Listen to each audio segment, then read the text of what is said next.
नगरसेवक नगरसेविका आणि या निर्धार मेळाव्यासाठी आलेले कोल्हापुरातील 81 वार्डातून आलेले प्रमुख कार्यकर्ते, मनापासून आपलं जिल्हा काँग्रेसचा अध्यक्ष या नात्याने मी स्वागत करतो।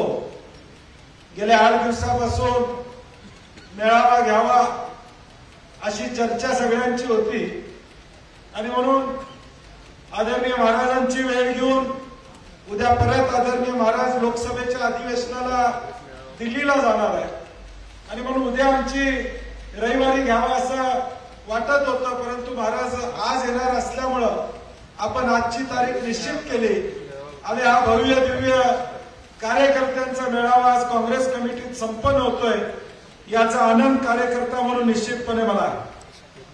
काँग्रेस पक्ष आणि काँग्रेस पक्षाचा इतिहास हा मी सांगायला पाहिजे असं नाही, आपण सगळेजण त्या इतिहासाचे जाणकार, या इतिहासाचे साक्षीदार, म्हणूनच आज आपण इथं एवढ्या मोठ्या संख्येनं या काँग्रेस कमिटीमध्ये प्रामुख्याने आपण सगळेजण आलेलो आहोत, ज्याचा उल्लेख अनेक वक्त्यांनी केला।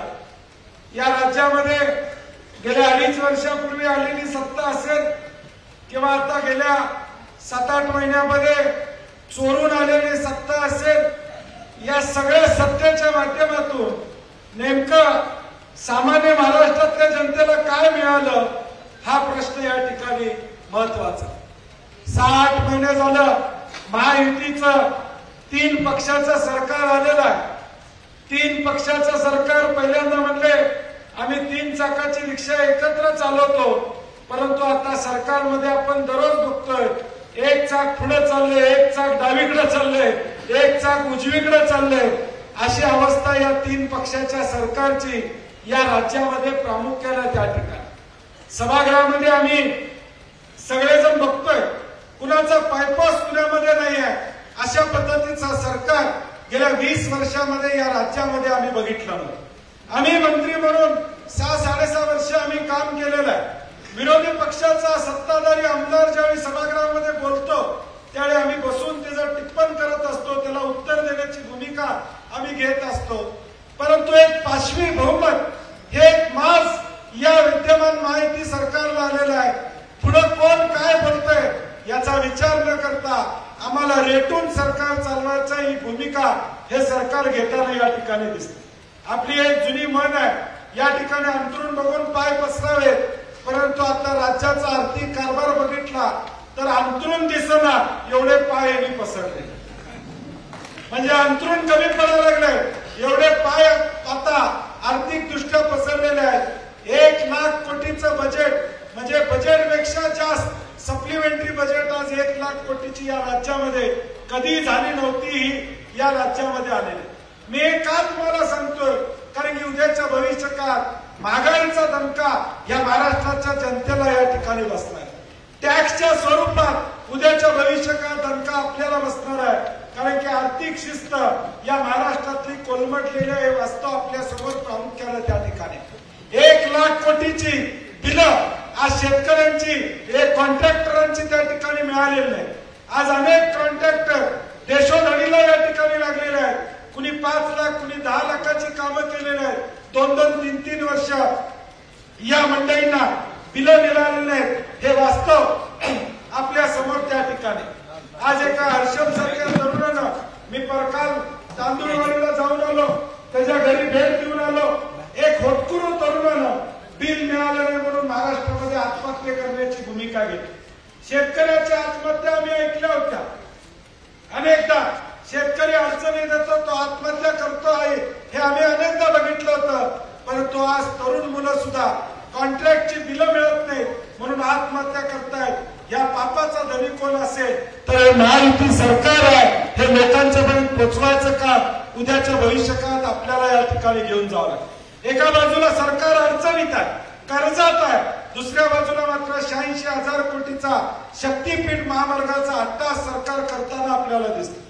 पुणे रत्नागिरी नागपूर हायवे असताना पुन्हा शक्तीपीठचा अट्टास कशासाठी, ही भूमिका आम्ही सगळ्यांनी मांडली। तुम्हाला आश्चर्य वाटेल, महाराज आज आम्ही विधानसभेमध्ये विधान परिषदमध्ये हा विषय मांडत असताना सत्तेतले आमदार सुद्धा खासगीत मला भेटतात आणि सांगतात तुमची भूमिका बरोबर आहे, या रस्त्याची गरज नाही.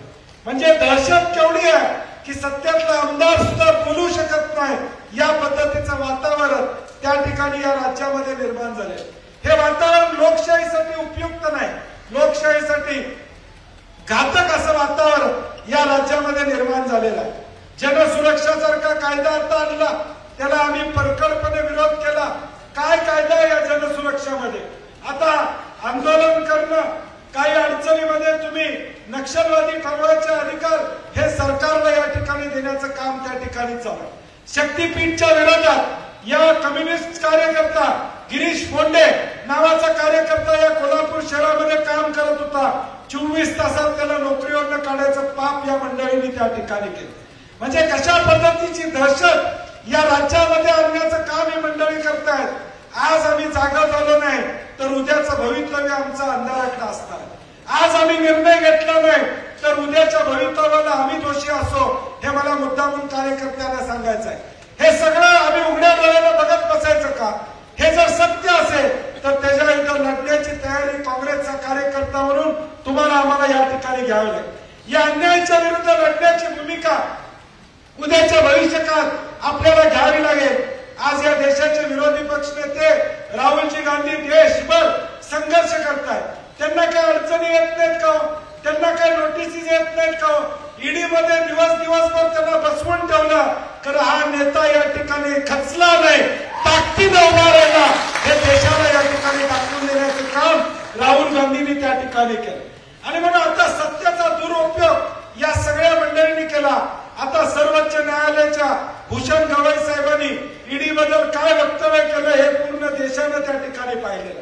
म्हणजे कशा पद्धतीनं या सगळ्या गोष्टीचा वापर केला जातो हे देशातली जनता बघते. आता हे बदलायचं असेल तर आपली मताची ताकद उद्याच्या भविष्यकाळात महत्वाची आहे. महागाई वाढलेली आहे, सिलेंडरचे दर वाढलेले आहेत, पेट्रोलचे दर त्या ठिकाणी वाढलेले आहेत. म्हणजे आज कुठलाही खर्च हा आटोक्यात नाही, हे वास्तव सामान्य माणसाच्या समोर या महाराष्ट्रातल्या त्या ठिकाणी. एका बाजूला मी म्हटलं तसं शक्तीपीठ सारखा गरज नसलेला रस्ता, त्याच्यावर 86,000 कोटी खर्च करायची सरकारची तयारी आहे.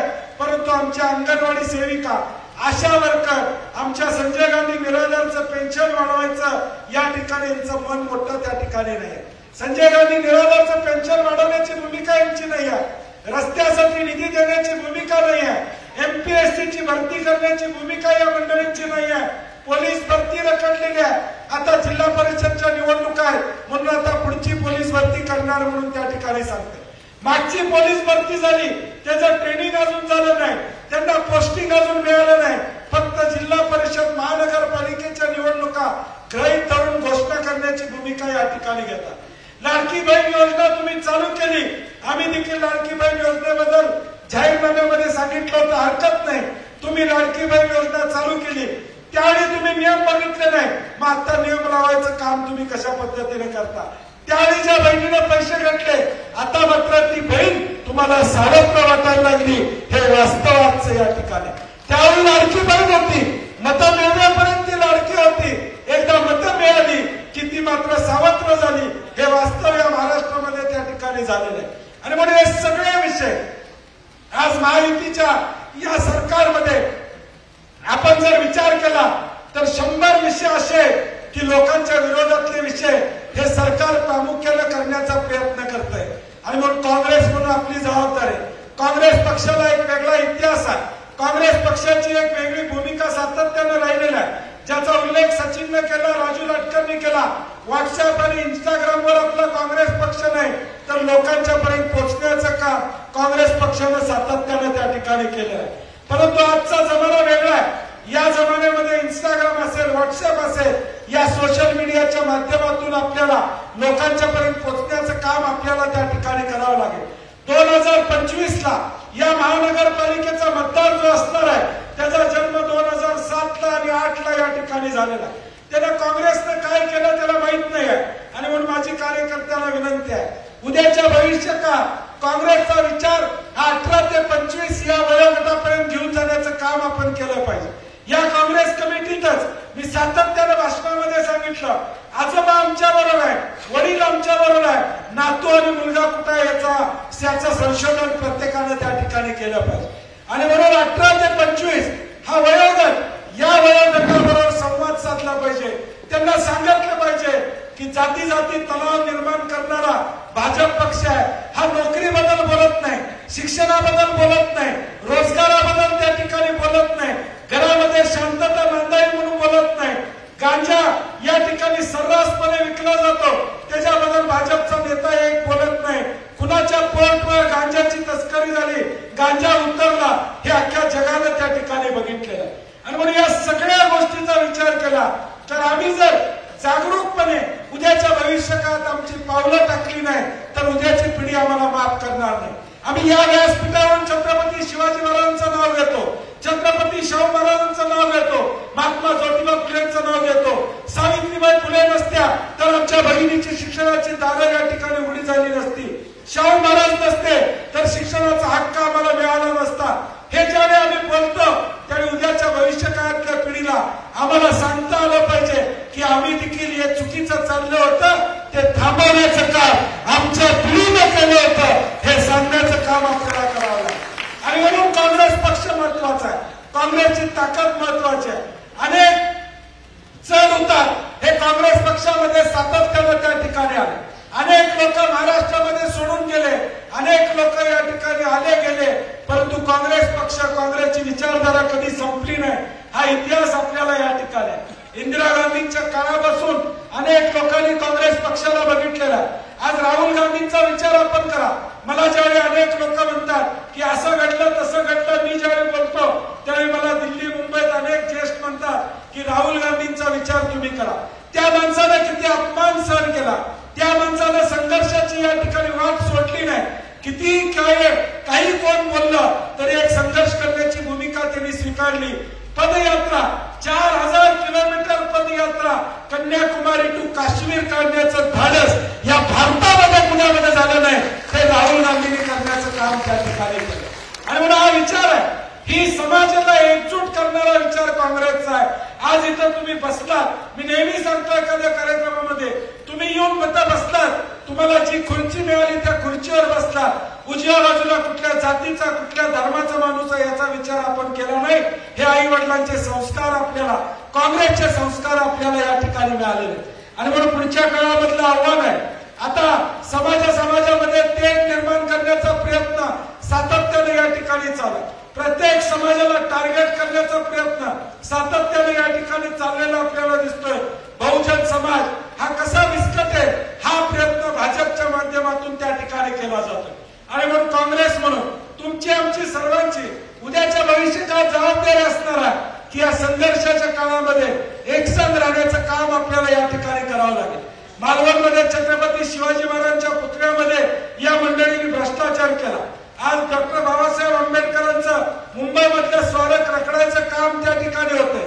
अरबी समुद्रामध्ये छत्रपती शिवाजी महाराजांच्या पुतळ्याचं भूमिपूजन मोदी साहेबांच्या हस्ते झालं होतं. कुठे आहे तो पुतळा, कुठे गेला तो प्रकल्प, हे प्रश्न आता भाजपच्या लोकांना विचारणं या ठिकाणी गरजेचं आहे. परंतु आता भाजपच्या माध्यमातून जातीय तेढ निर्माण करणं, वेगवेगळे विषय या ठिकाणी आणणं, याच्या पलीकडे ही मंडळी काही करत नाही. आणि म्हणून काँग्रेस म्हणून आपली जबाबदारी असणार आहे. ज्यावेळी आम्ही छत्रपती शिवाजी महाराजांचं नाव घेतो, शाहू महाराजांचं नाव घेतो, डॉक्टर बाबासाहेब आंबेडकरांचं नाव घेतो, त्यावेळी त्यांच्या विचाराला गरजेचं असणारं राज्य उद्याच्या भविष्यकाळात आणणं ही तुमची आमची जबाबदारी असणार. आणि म्हणून कोल्हापूर जिल्हा म्हणून सातत्यानं हा जिल्हा काँग्रेसचा बालेकिल्ला या ठिकाणी सातत्यानं पूर्वीच्या काळापासून त्या ठिकाणी राहिलेला आहे. छत्रपती शाहू महाराजांच्या माध्यमातून काँग्रेस पक्षाचा खासदार म्हणून दिल्लीमध्ये त्या या ठिकाणी काम करतात. बोंद्रे दादांच्या पासून काँग्रेसला एक वेगळा इतिहास या कोल्हापूरमध्ये आहे. स्वर्गीय टी.एन. साहेब असतील, बोंद्रे दादा असतील, या सगळ्या मंडळींनी काँग्रेसला एकसंघ ठेवण्याचं काम गेल्या अनेक वर्षामध्ये केलेलं आहे. आता ही धुरा तुमच्या आमच्यावर आहे, नव्या पिढीवर या मंडळींनी दिलेला आहे. हा वारसा आपल्याला दिलेला आहे, हा पाया काँग्रेसचा तुमच्या आमच्याकडे त्या ठिकाणी दिलेला आहे. आता आपली जबाबदारी खचून चालणार नाही, खचून आपल्याला मागापासून या ठिकाणी चालणार नाही. लढाई आपल्याला करावी लागेल, संघर्ष आपल्याला करावं लागेल. ठीक आहे, कोण आपल्या बरोबर आहे कोण नाही आहे याचा विचार करू नका. मी मगाशी 5 वाजता फोन केला, म्हटलं किती लोक आले. सचिन म्हटलं अर्ध भरलेलं आहे साहेब, तुम्ही येऊपर्यंत हाऊसफुल होते, काळजी करायचं काम नाही. आणि हा आनंद महत्वाचा आहे. मी नेहमी सांगतो, बंटी पाटलाला पद पैसा प्रतिष्ठा याच्यापेक्षा तुमच्यासारखी जीवाभावाची माणसं हीच माझी संपत्ती. आजपर्यंत या ठिकाणी राहिलेल्या उद्याच्या भविष्यकाळात देखील या ठिकाणी राहणार. महाभारत ज्यावेळी घडत होतं, कौरव पांडव युद्ध या ठिकाणी होत होतं, त्यावेळी समोर कौरवांची फौज बघून या ठिकाणी अर्जुन म्हणले श्रीकृष्णाला, फौज मोठी आहे का होणार. तेव्हा कृष्णाने सांगितलं काळजी करू नका, फौज किती मोठा असले तरी हम जीतेंगे वो हारेंगे, कारण की सत्याची बाजू आपली. कसं काँग्रेस ही सत्याची बाजू आहे, खऱ्याची बाजू आपली आहे. ती खऱ्याची बाजू पुढे घेऊन जाण्याचं काम उद्याच्या भविष्यकाळात तुम्हाला आम्हाला सर्वांना येणाऱ्या भविष्यकाळात या ठिकाणी करावं लागेल. आदरणीय शाहू महाराजांचं नेतृत्व तुम्हा आम्हा सगळ्यांना या ठिकाणी मिळालेलं आहे. या नेतृत्वाच्या माध्यमातून हा कोल्हापूर शहर, हा कोल्हापूर जिल्हा पुढे घेऊन जाण्याचं काम आपल्याला करावं लागेल. कोल्हापूर महापालिकेमध्ये अनेक कामं आपण केली. थेट पाईपलाईनचा विषय असू दे, संभाजीनगरचं बस स्थानक असू दे, मी ती कामं वाचणार नाही, परंतु लोकांच्या पर्यंत पोहोचवायचं काम उद्याच्या भविष्यकाळात तुमची जबाबदारी असणार आहे. मग सोशल मीडियाच्या माध्यमातून असू दे किंवा वेगवेगळ्या माध्यमातून ही केलेली कामं लोकांच्या पर्यंत पोहोचवायचं काम आपल्याला या ठिकाणी करावं लागेल. सचिन आणि सगळ्या कार्यकर्त्यांना विनंती आहे, जो विषय राजू लाटकरनी भाषणात मांडला, मला वाटतं तो विषय उद्याच्या तरुण पिढीच्या आरोग्यासाठी मला वाटतं आपण हातात घेणं काँग्रेस पक्ष म्हणून गरजेचं असं मला वाटतं. कारण की तरुण पिढी उद्ध्वस्त होत चाललेली आहे. तर गांजा असू दे, या नशेच्या माध्यमातून आमची तरुण पिढी उद्ध्वस्त होते, हे वास्तव आपल्या समोर आहे. या संदर्भात काँग्रेस पक्ष म्हणून उद्याच्या भविष्यकाळात काहीतरी भूमिका आपल्याला या ठिकाणी घ्यावी लागेल. आंदोलन करावी लागतील, रस्त्यावर उतरावं लागेल. जे पाप हे करतायत हे पाप लोकांच्या समोर मांडण्याचं काम उद्याच्या भविष्यकाळात आपल्याला सगळ्यांना ताकदीनं या ठिकाणी करावं लागेल. आणि म्हणून माझी काँग्रेसच्या कार्यकर्त्यांना विनंती आहे की पुढचे 5 महिने आता आपण ताकदीनं सगळ्यांनी कामाला लागलं पाहिजे. महापालिकेच्या निवडणुका आता होऊ घातलेल्या आहेत, प्रभाग रचना होतील, त्या प्रभाग रचनेमध्ये आपण लक्ष घालूया, चुकीची प्रभाग रचना होणार नाही यासाठी आम्ही कमिशनरला पत्र लिहिलेलं आहे. राजकीय दबावपोटी कुठं झालं तर उद्या महापालिकेला घेराव घालायला सुद्धा काँग्रेसचे कार्यकर्ते कमी पडणार. कुठेही चुकीची प्रभाग रचना होता कामा नये. कुठेतरी कुणाला तरी फेवर करण्यासाठी म्हणून काही गोष्टी करण्याचा प्रयत्न झाला तर आम्ही आणून पाडू, हाही मला इशारा या मेळाव्याच्या माध्यमातून प्रशासनाला त्या ठिकाणी द्यायचा. नियमावली दिलेल्या त्या नियमावलीप्रमाणे प्रभाग रचना करा. शेवटी उद्याच्या काळात जो निर्णय लोक घेतील, मतदानाचा निर्णय लोक घेतील, तो निर्णय आम्हाला मान्य असणार. या कोल्हापूर शहरामध्ये लोकसभा असू दे, विधानसभा असू दे, 1.5 लाख 1,60,70,000 मतं आपल्याला लोकसभेला विधानसभेला दक्षिण आणि उत्तर म्हणून त्या ठिकाणी पडलेले, म्हणजे 2.25 लाख लोक मतं ही महाविकास आघाडी म्हणून या कोल्हापूर शहरामध्ये आपल्या बरोबर आहे, हे आपल्याला विसरून चालणार नाही. मी मागच्या वेळी काँग्रेस कमिटीच्या भाषणात सांगितलं, या जिल्ह्यामध्ये सुद्धा 10 लाख लोकांनी महाविकास आघाडी म्हणून मतदान केलेल्या, त्यांना आपल्याला वाऱ्यावर सोडून चालणार नाही. त्या 10 लाख लोकांनी आपल्यावर विश्वास ठेवून आपल्या उमेदवारांना मतदान करण्याचं काम लोकसभा असू दे, विधानसभा असू दे, या निवडणुकीमध्ये त्या ठिकाणी केलेलं. आणि म्हणून आज पदासाठी जाणारी माणसं आपण ज्यांना भरपूर दिलं, सगळं दिलं, ती माणसं देखील या ठिकाणी निघून गेली. मला वाईट वाटायचं कारण या ठिकाणी नाही. माणसं येतात जातात, परंतु माणसं तयार करणारी फॅक्टरी ही बंटी पाटील आहे, हे मी लोकांना आपल्याला या ठिकाणी मी कमी पडणार नाही. माणसं येऊ देत जाऊ देत, त्याचा फरक या ठिकाणी पडणार नाही. लोकांच्या मध्ये जोपर्यंत मी आहे तोपर्यंत मला कुणाचं टेन्शन नाही. ज्यांना मोठं केलं ते जातात, हा अनुभव अनेकदा मला या ठिकाणी आलेला आहे.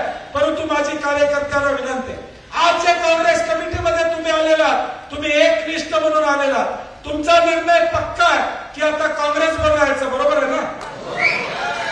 तुमचा निर्णय पक्का आहे काँग्रेस बरोबर राहायचं. माझी कार्यकर्त्यांना सुद्धा विनंती आहे, माझी इथं आलेल्या सगळ्यांना या ठिकाणी विनंती आहे, आजपासून तुम्ही तुम्ही काँग्रेसचे एकनिष्ठ म्हणून या ठिकाणी राहिलेला कुठला विचार या ठिकाणी करू नका.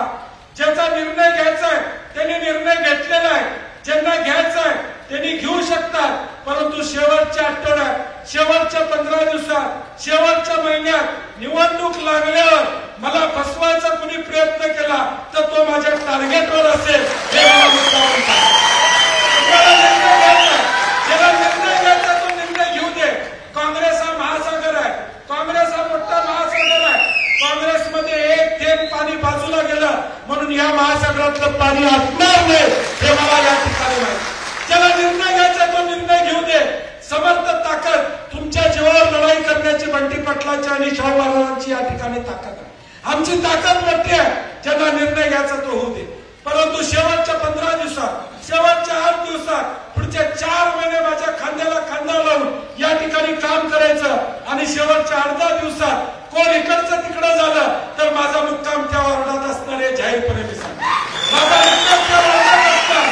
मी 15 दिवस घरला जाणार नाही, त्याच वार्डात बसणार आणि करेक्ट कार्यक्रम कसा करायचा कारण की शेवटी निष्ठा असेल तर त्या निष्ठेने आपण सगळे राहूया. मी कुठे कमी पडत असेल तर आम्हाला सांगा, आम्ही कुठे कमी पडत असेल तर आम्हाला हात धरून सांगा, बंटी पाटील तू चुकतोय, हे दुरुस्त कर. ते दुरुस्त करण्याचं काम निश्चितपणे मी या ठिकाणी करेन. कारण की मी मोठा झालोय, तुमच्यातून मोठा झालोय. गल्लीच्या कोपऱ्यावर कट्ट्यावर बसून हा बंटी पाटील मोठा झालेला आहे. आभाळात बंटी पाटील पडला आणि आमदार झाला असं झालेलं नाही. संघर्ष 99 साली मी काय केला हे करवीर मधल्या लोकांनी या ठिकाणी बघितलेलं आहे. आणि माझं जरी चुकत असेल तरी तुम्ही हात धरून सांगा की हे चुकतंय, दुरुस्त करा. आम्ही दुरुस्त करायला त्या ठिकाणी तयार आहे. आदरणीय महाराजांचं ज्येष्ठत्वाचं नेतृत्व आमचं आहे. ते मला देखील सांगू शकतात. कुठं चुकत असेल तर बंटी पाटील या मार्गाने या ठिकाणी जायचं आहे, ही भूमिका आपण या ठिकाणी घ्यायची आहे. अनेक अफवा, अनेक गोष्टी पसरत असतात. उद्याच्या 5 महिन्यामध्ये सातत्यानं अफवा पसरवायचं काम सातत्याने या ठिकाणी होत असतं. मला आपल्याला खात्री द्यायची आहे, आपण काँग्रेस म्हणून या ठिकाणी राहायचं आहे. कुठल्याही अफवांवर या ठिकाणी विश्वास ठेवू नका. कोण काय सांगतं याच्यावर विश्वास ठेवू नका. माझ्या बाबतीत देखील अनेक अफवा पसरायचं काम ही मंडळी सातत्याने या ठिकाणी करतात. असं होणार आहे, उद्या असा निर्णय होणार आहे, परवा असा निर्णय होणार आहे. मी या पक्षामध्ये आहे, आयुष्यभर काँग्रेस म्हणून मी काम करणार आहे हे मला मुद्दाम आपल्याला या ठिकाणी सांगा. आणि म्हणून हे सगळ्या गोष्टी आता बाजूला ठेवूया. आता मिशन कोल्हापूर महापालिका, मिशन जनतेची महापालिका, मिशन कोल्हापूर महापालिकेमध्ये काँग्रेसचा महापौर बसवणं हे एकच टार्गेट उद्याच्या 5 महिन्यामध्ये आपलं असणार आहे. कार्यकर्त्यांना विनंती आहे की पुढच्या 5 महिन्यामध्ये घर टू घर जावा. महाराज आम्ही मागच्या वेळी एक जनतेचा जाहीरनामा करायची भूमिका घेतली होती. आता सुद्धा आमचा प्रयत्न असणार. हा ऑगस्ट महिना कदाचित पहिला जिल्हा परिषदच्या निवडणुका या ठिकाणी लागतील, मग महापालिकेच्या निवडणुका लागतील, परंतु जनतेचा जाहीरनामा आपण करणार आहोत. म्हणून माझी कार्यकर्त्यांना विनंती आहे की ऑगस्ट आणि सप्टेंबर हे 2 महिने लोकांचे प्रश्न घ्या. लोकांना विचारा की तुमच्या वार्डामध्ये महापालिकेची सत्ता आल्यावर काय केलं पाहिजे, तुमच्यासाठी काँग्रेस पक्षानं काय केलं पाहिजे. दररोज 5 घरांमध्ये जावा, लोकांना काँग्रेसचा विचार पटवून देण्याचं काम त्या ठिकाणी करा, लोकांच्या पर्यंत जाण्याचं काम करा. आणि ऑगस्ट आणि सप्टेंबर या 2 महिन्यामध्ये आपल्याकडे या कोल्हापूर शहरातल्या 81 वार्डातली माहिती आली पाहिजे की प्रत्येक वार्डामध्ये अडचणी काय आहे. उद्या काँग्रेस पक्ष म्हणून ज्यावेळी निवडणूक आम्ही लढवू त्यावेळी कोल्हापूर शहराचा जाहीरनामा महाराज आपण करूच, परंतु वार्डाचा देखील जाहीरनामा मी करणार आहोत हे मला मुद्दाम आपल्याला सांगा.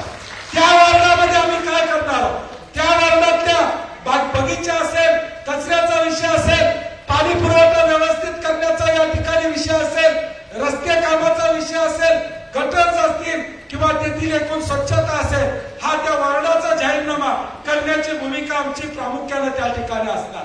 आणि म्हणून वार्ड जाहीरनामा ही एक संकल्पना काँग्रेस म्हणून उद्याच्या महापालिकेच्या निवडणुकीमध्ये आणण्याचं काम आपण करणार आहोत. आणि म्हणून माझी कार्यकर्त्यांना विनंती, आता पायाला बिगरी लावा. कामं घेऊन येतायच, तुमची कामं मी करतच असतोय, परंतु ज्याचं काम करतोय त्याला मतदानाला आणायचं काम पण तुम्ही केलं पाहिजे. आपण अनेक लोकांची कामं करतो, जाता उठता बसता आपण सह्या करतो, अनेकांची लाखो रुपयाची कामं करतो. आपल्या असती, आपल्याला अपेक्षा असती त्यांना मतदानाच्या वेळी काँग्रेस पक्षाबरोबर राहावं एवढीच अपेक्षा साधारणपणे त्या ठिकाणी असते. आणि म्हणून माझी कार्यकर्त्याला विनंती आहे की आजपासून आपण डोक्याला भाशिंग बांधल्यासारखं या ठिकाणी कामाला लागा. 5 महिने आता कधी निवडणुका लागतील, दिवाळीनंतर लागतील, गणपती नंतर लागतील माहित नाही. या गणेश उत्सवामध्ये प्रत्येक गणेश उत्सव मंडळाला भेट द्या, लोकांच्या पर्यंत पोहोचण्याचं काम आपण या ठिकाणी करूया. सगळे सण आम्ही सुद्धा साजरे करतो. रामनवमी तर मी 35 वर्ष या ठिकाणी करतो, परंतु व्हॉट्सअपवर टाकली नाही, कारण की राम आमच्या हृदयात होता, व्हॉट्सअपवर दाखवायचा नव्हता. आमच्या हृदयात होता, आम्ही सगळे सण केले. परंतु आता भाजपच्या माध्यमातून एक वेगळ्या पद्धतीचं वातावरण केलं जातंय. म्हणून आपल्याला गरज आहे ते लोकांशी चर्चा करणं, लोकांशी संधान मानणं, लोकांच्या अडचणी समजून घेणं आणि त्या सोडवण्याची जबाबदारी उद्याच्या भविष्यकाळात आपल्याला या ठिकाणी करावं लागेल. निधी किती येणार आहे, काय येणार आहे, त्याची काळजी वर्गामध्ये या ठिकाणी करू नका. आता राज्य शासनाची परिस्थिती अशी आहे की मागची 3 वर्षाची बिलं दिल्याशिवाय पुढची बिलं वाढणार नाही. आणि म्हणून कॉन्ट्रॅक्टरना, पत्रकारांच्या माध्यमातून माझं आव्हान आहे, या राज्यामध्ये आता काम घेताना 2 वेळा विचार करा. मी कोल्हापूरचं म्हणत नाही, या राज्यामध्ये एखादा कॉन्ट्रॅक्ट कुठल्या कॉन्ट्रॅक्टरला घ्यायचं असेल तर 10 वेळा विचार करा, 3 वर्ष बिल मिळणार. परिस्थिती एवढी वाईट आहे राज्याची की उद्या 2-3 वर्ष बिल सुद्धा मिळणार नाही, एवढी आर्थिक परिस्थिती या राज्याची बिघडलेली आहे. डीपीडीसीला पैसे नाही, शिष्यवृत्ती मिळत नाही. आज कुठल्याही डिपार्टमेंटमध्ये जावा, तुम्ही सरकारी अधिकाऱ्यांना विचारा, वास्तव काय आहे राज्याचं, तुम्हाला सरकारी अधिकारी सुद्धा सांगतील. रेशन धान्य दुकानवाल्यांचं कमिशन दिलेलं नाही, 100-150 कोटी रुपये राज्याचं कमिशन रेशन धान्य दुकानांचं या ठिकाणी मिळालेलं नाही. महात्मा ज्योतिबा फुलेचे पैसे या ठिकाणी 50% मिळालेले नाही. हे वास्तव या राज्यातलं आहे. आणि म्हणून आता घोषणा होती, आता निवडणुकीच्या तोंडावर कोल्हापूरला 1000 कोटी, 1200 कोटीच्या घोषणा होतील. आपल्याला 0 फक्त मोजावे लागतील. हे मोजत असताना या महायुतीला मात्र 0कडे घेऊन जायचा संकल्प आपल्याला उद्याच्या भविष्यकाळात त्या ठिकाणी करावा लागेल. आणि म्हणून येणाऱ्या या सगळ्या दिवसामध्ये ताकदीनं आपण लढाई करूया, संघर्ष करूया. मी असेल, ऋतुराज पाटील असतील, मालोजी राजे असतील, आदरणीय शाहू महाराज असतील किंवा स्टेजवरची आम्ही सगळी मंडळी, सचिन असेल, राजू लाटकर असतील, आम्ही सगळेजण ताकदीनं तुमच्या बरोबर या ठिकाणी. आता कुठलंही आंदोलन असलं तर आपण सगळ्यांनी त्या आंदोलनाला पाहिजे. काँग्रेसची ताकद आपल्याला या ठिकाणी दाखवावी लागेल. लोकांचे प्रश्न मांडतो, हे लोकांच्या पर्यंत आपल्याला घेऊन जायला पाहिजे. काँग्रेस पक्ष हा लोकांचा प्रश्न आहे, हे दाखवून देण्याचं काम उद्याच्या 5 महिन्यात आपण सगळ्यांनी या ठिकाणी करूया, एवढीच अपेक्षा व्यक्त करतो. आणि आपण या मेळाव्याला माझ्यानंतर आता शेवटचं भाषण आदरणीय महाराजांचा होऊन हा कार्यक्रम या ठिकाणी संपणार आहे. परंतु आपण ज्या ताकदीनं आला, ज्या संघर्षामध्ये ही ताकद दाखवण्याचं काम या ठिकाणी केलं, मी धन्य झालो. मी जे काय 20-25 वर्ष काम केलेलं आहे त्याचं आज मला फळ मिळालं असं म्हणायला हरकत नाही. आज मला फळ मिळालं, कारण की बऱ्याचदा लोक सांगत असतात की असं झालं, तसं झालं, अमका गेला, तमका गेला. परंतु अमका गेला, तमका गेला, जनता गेली नाही, हे इथल्या उपस्थितीवर या ठिकाणी सुचवलं. आणि म्हणून जनतेची ताकद जपय तुमची आमच्या पाठीमागे आहे, तोपर्यंत आम्ही भीत नाही. आम्ही कुठल्याही संघर्षाला तुमच्या बरोबर, मग कसलाही संघर्ष असू दे, रात्री 12 वाजता आम्ही तुमच्या बरोबर या ठिकाणी असणार आहोत. उद्याच्या 4 महिन्यामध्ये अनेक चुकीच्या गोष्टी करण्याचा प्रयत्न या कोल्हापूर शहरामध्ये होईल. पोलिसांचा गैरवापर करण्याचा प्रयत्न केला जाईल. दंडुकशाही